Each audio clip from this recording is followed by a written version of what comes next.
Stained glass opens with a movement called foyers, and my concept of foyers is an entryway of, I've been in some very big houses, mansions if you will, that have stained glass in the foyers. So this piece opens with an ostinato between two marimbas. And it's sort of, it has a meter that alternates between 2/4 and 6/8. So you have this da da da da da da da da 1 2 3 4 5 6 da da da da da. So it's a little apprehensive sounding, as if you were to walk in to ring the doorbell of this big mansion, and you don't know, you're maybe going to a party or something, and you don't really know who's there. So you ring the doorbell, and you kind of step in, and so there's this apprehensiveness with this da da da da da da da da da da da da, and then you hear little bells ringing that you could allude to a doorbell from that standpoint. So that's the whole. Actually, the whole beginning of this piece is like the curtain rising, and you see yourself walking into the foyer of this house. You see yourself, or you don't even, the curtain rises and you just see this foyer and you see the door opening. So that's what the first part of this piece is about.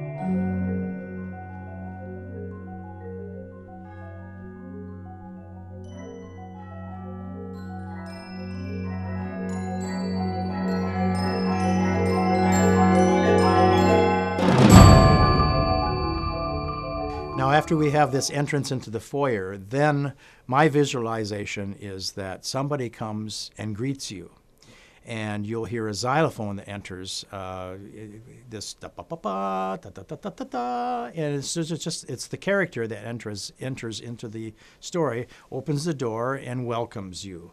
And then a little bit later on, or just following this xylophone entrance, you hear these big drums and so forth and clashes. Bum, bum, bum, bum, is my visualization of not only this person greeting you, but there's more people in the house. In fact, there's a lot of people in the house. There's sort of a party going on. So you see a lot of different people at once. And being the shy person that I actually am, I don't like to go up to everybody. So it's a little bit overwhelming to me to see a lot of people at one time and saying, you know, what should I do now? I need to go over to this corner and hide, you know. But you still have this one person in front of you with the xylophone that's making you feel at home, but you see all these other things going on. So that's how the piece develops at this point, where the xylophone enters with this melody.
So in this first movement, there has to be a transition into the second movement, and there's the alternation between the xylophone, which is sort of the host, and then all these explosive articulations in the drums and so forth, and kind of a play between those, the ostinato motive and so forth, and it sort of culminates with some tom-toms and bass drums at the very end of the piece. you could look at that in different ways. You could say, okay, we're leaving the party now, we're leaving the house, that sort of thing. And it ends sort of up in the air. It ends on a D7 chord. It doesn't end on any kind of a chord that you would consider a tonic chord. And the ostinato effect in the 16th notes just sort of leads us, just dies away with this chord, and then it just dies away to a nothingness. It just really fades away, evaporates, and then all of a sudden in the distance we hear the bells ringing. We start pulling the rope for the church bells. And that's how we segue into the second movement, which is Cathedrals.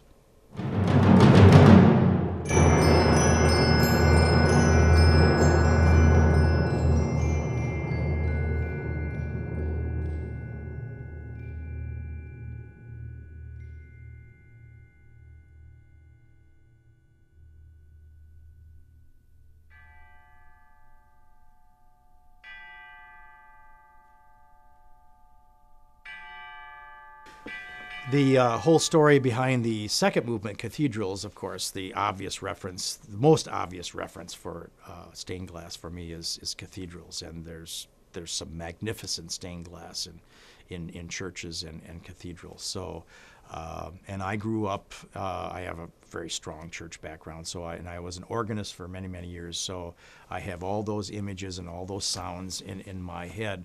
So this was a natural movement to write music to. So the transition to the second movement, we start with the pulling of the church bells. And when you start pulling church bells, you usually have maybe at least two church bells that are ringing back and forth. And of course, when you start pulling these, they're swinging back and forth. They're up in a belfry. There's wind blowing them back and forth and so forth. So they're going to ring randomly. So they're going to start to ring randomly. And so if you got the chime player that starts with one note ringing, and then he brings in another note, and they're in different rhythms. And they start getting very, very loud, because once you start pulling this, it gets really loud, and you say, okay.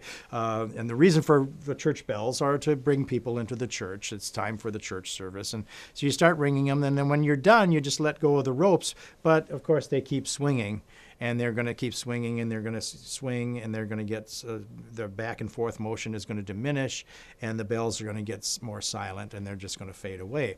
And this fades away into this very ethereal sound of the awesomeness and the expansiveness that you would get, and the religious atmosphere that you might get walking into a cathedral with a whole congregation or you could be walking in without anybody in the church. You just get this ethereal presence, and this is what the glasses, the crystal glasses represent, which the bells segue into. And we've got four or two players rubbing their fingers on four crystal glasses, and it's you don't get too much presence until it's just there, but it's that ethereal presence, and that's sort of the feeling that I would get if I were walking into a cathedral, especially the feeling that you get when there's nobody there, and you might see some candles on the altar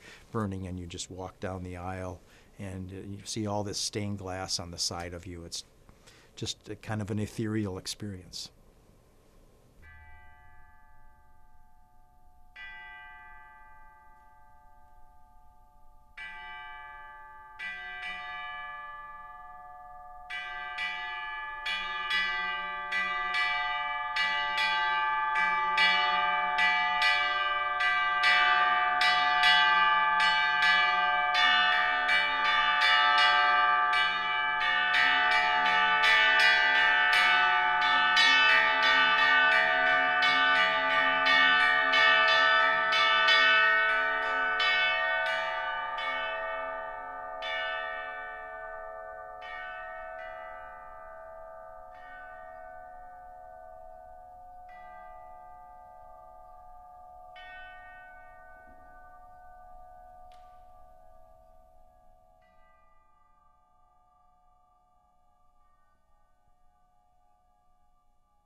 Then after the crystal glasses, the most obvious reference for me is the organ music.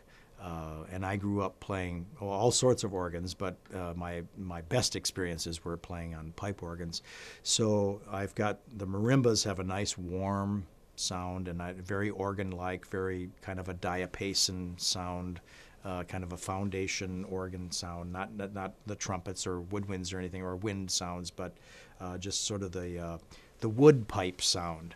And so I've got an organ-like motive that comes in the marimbas, and it's very, very organ-like, very organ-like. This is added to a little bit later with the vibraphones using a really slow motor, and of course the vibraphones with the pedal down can sustain, and you almost get kind of a blurred sound. If you've ever been in really large cathedrals and the organ is playing, it's blurred. It's there's a time delay for the organ, especially the organ is way up in the balcony someplace with the pipes up there. Or if you've got an antiphonal organ and some of the pipes are in the front of the church or the back of the church, so you'll get a lot of blurriness, and so you get this blurred effect with the vibraphones in the end of this section.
This will then segue into a section where, well, I'm a big fan of Gregorian chant, as I maybe alluded to in Paschal dances, but there's a chant that you'll hear at the end, bum, bum, bum, bum, bum, bum, just like monks in a monastery singing.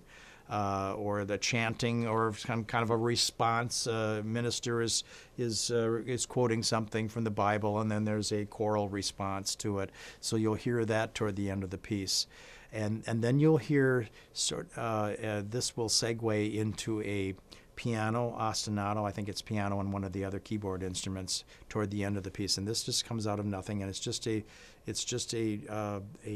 continuous ostinato. Maybe representing the very sacredness of the whole event, and it's over and over and over, and then this starts to be overtaken by a timpani roll.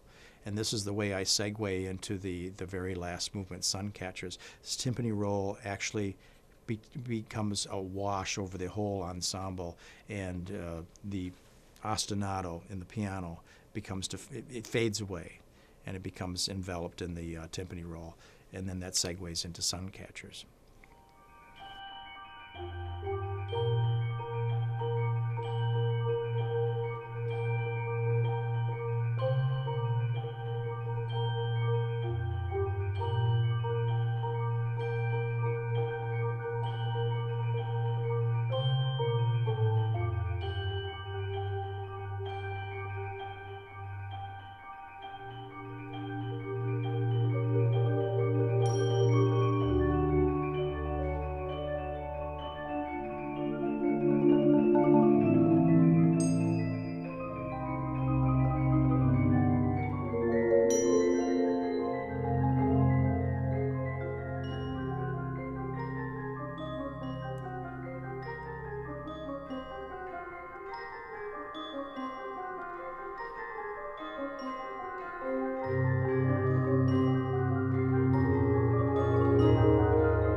Suncatchers is the last movement of stained glass, and everybody knows what suncatchers are. You hang them on windows and so forth. There's different shapes and so forth, and you can imagine what happens when the sun shines on them. They reflect. They reflect colors off walls and ceilings, and if they move, if they're in the wind, if they're outside the window, they're gonna flash all sorts of different colors. So I knew this had to be a very, very bright movement. So the tempo is fast.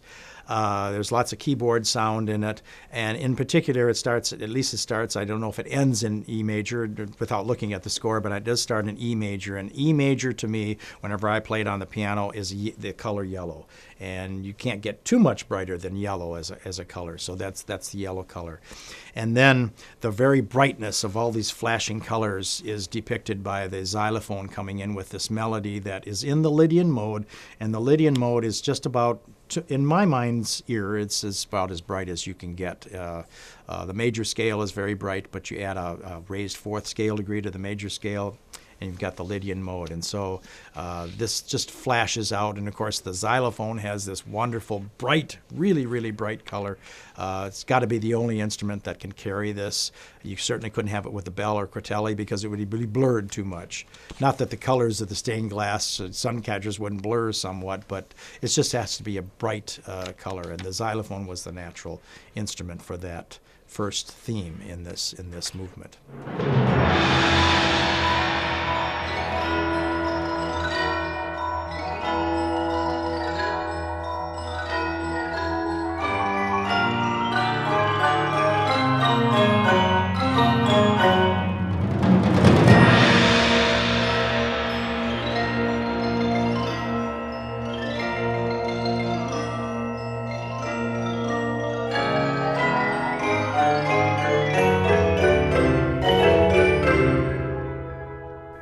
Suncatchers is actually cast in a pretty rigid structure, which I would call a sonata rondo. So it has it has two themes.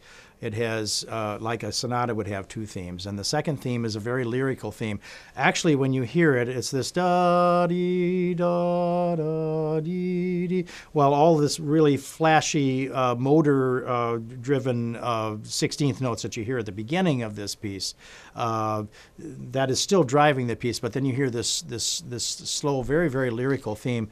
I like to think of it as sort of a reference to the second movement, which has all this lyrical, church-like, organ-like stuff, and it's very organ-like. It's very sustained. So you have that secondary theme, and those two themes drive the whole piece all the way through. So with Sonata Rondo, you have your first theme, second theme, and then you actually have a return to the first theme. So you have an ABA structure. Then you have a development section in the middle. In the development section, there's all sorts of things happening. Of course, there's a lot of membrane instruments in this. In particular, there's a part of the development section where I take the actual suncatcher theme, the xylophone theme, and I construct a fugue. And a fugal exposition is a well-known way to develop any section. You know, Beethoven, Mozart, they all used the fugue, and I think it's a type of development that I think people have forgotten about. Yes, I can write. You know, it's a compositional craft that I think has kind of gone down the drain in later years that you can actually use to develop a piece. And I think it works really quite well in this piece. It's only an exposition. It's just three entrances by keyboard instruments, but it's a way of developing the theme in the middle. And then, of course, at the end, we have a return to the xylophone suncatcher theme, and then it's alternated with the kind of the organ-like sustained theme, and then coming back to the suncatcher theme, and then that sort of ends with just bright flashes of glissandos at the end, like all of these stained glass figures are flashing and turning in the wind and so forth, and flashing different colors on the wall and on the ceiling. So just a really fun movement to write, and it came out actually so much better than it was in my mind's ear. So, you know, that's a composer really can't hope for any more than that.